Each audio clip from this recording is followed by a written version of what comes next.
Stand है, basic infrastructure की जो तमाम चीजें हैं वो भी पानी की बाढ़ की विभीषिका में बहती हुई नजर आ रही हैं। तो बड़ी खबर आपको दे रहे हैं, लीफ हॉलीडे एजेंसी के साथ 55 लोग थे। 71 पर्यटक सम्राट टूर एंड ट्रेवल्स के साथ थे, जिसमें 59 भारत के थे। लीफ हॉलीडे एजेंसी के साथ 55 लोग थे, जिसमें 36 लोग भारत के थे। ये एक और तस्वीर देखिए आप, ये सीसीटीवी फुटेज एक और सामने आया है, जिसमें आप देख सकते हैं ये बहुमंजिला इमारत है, संभवतः ये होटल है जहां पर लोग मौजूद हैं। और देखिए चंद सेकंड के अंदर, ये आप देखिए कुछ ही सेकंड्स के अंदर देखिए कितनी बड़ी मात्रा में पानी आता है बाढ़ का, और सब कुछ बहाकर अपने साथ ले जाता है।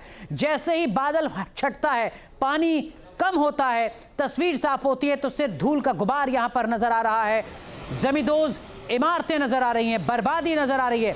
यह तस्वीर सीसीटीवी कैमरे की है, जिसमें आप देख सकते हैं कि जो लोग अपनी जिंदगी को बचाने की कोशिश कर रहे थे वो कैसे काल के गाल में समा चुके हैं।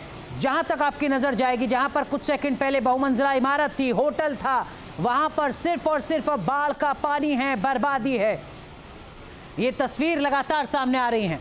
एक बार फिर इस तस्वीर को आप देखिए, ये देखिए ये तस्वीर हम एक बार आपको फिर दिखाते हैं, और ये जरा आप नक्शे के जरिए समझिए। ये आप समझिए कि यहां से सैलाब आया है, ये तिब्बत है, तिब्बत से सैलाब आता है, और तिब्बत से ये जो भोटे कोशी नेपाल का इलाका है, इसमें बहुत ज्यादा अंतर नहीं है। जो जानकार बता रहे हैं 20 से 25 किलोमीटर का बमुश्किल फासला है। यानी जैसे ही वहां पर बादल फटता है, ग्लेशियर फटता है, उसके बाद जो तबाही मचती है, संभलने का मौका नहीं मिल पाता है।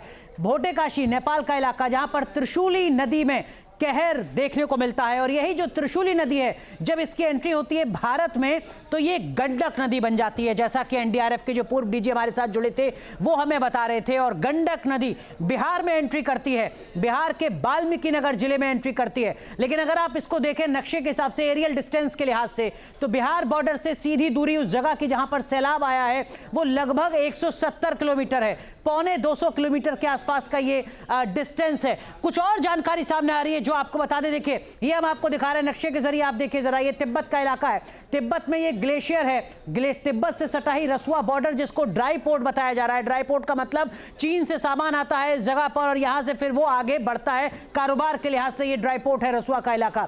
इसी रसुआ में नेपाल में जो ग्लेशियर फटता है, उसके बाद जो बर्बादी है वो देखने को मिलती है। रसुआ से भोटे काशी में ये कहर देखने को मिल रहा है, और यहां से ये जो आप बॉर्डर देख रहे हैं, ये जो व्हाइट लाइन है, ये दरअसल में भारत का बॉर्डर है, जो भारत और नेपाल को अलग करता है। और भारत में, बिहार में पश्चिमी चंपारण का ये बगहा का इलाका है, जहां से ये गंडक नदी आती है। तो अगर इसी तरीके से आवेग के साथ ये जो बाढ़ की बर्बादी है, ये कुछ वक्त के बाद, कुछ घंटों के बाद बिहार में देखने को मिलती है, तो सबसे पहले जो इसका असर होगा वो बिहार के पश्चिमी चंपारण में होगा। उसके बाद गोपालगंज में, पूर्वी चंपारण में, सारण में, वैशाली में। ये एक बड़ा इलाका है आबादी के लिहाज से, क्षेत्रफल के लिहाज से बिहार का, जहां पर इस बर्बादी का कहर देखने को मिल सकता है। हालांकि जानकारों से समझना होगा कि जो बर्बादी का स्केल नेपाल में देखने को मिला था, जब वहां से पानी बहता है, तो क्या वो स्केल कम हो जाएगा?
आपके मोबाइल पर तुरंत आएगी ब्रेकिंग न्यूज। स्क्रीन पर सबसे पहले दिखेगी बड़ी खबर। देश दुनिया की हर खबर एक जगह। अब आपके मोबाइल पर तुरंत फटाफट इंस्टॉल कीजिए न्यूज नेशन ऐप और रखिए खुद को अपडेट।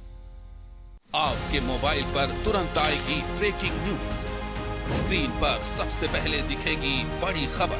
देश दुनिया की हर खबर एक जगह। अब आपके मोबाइल पर तुरंत फटाफट इंस्टॉल कीजिए न्यूज नेशन ऐप और रखिए खुद को अपडेट।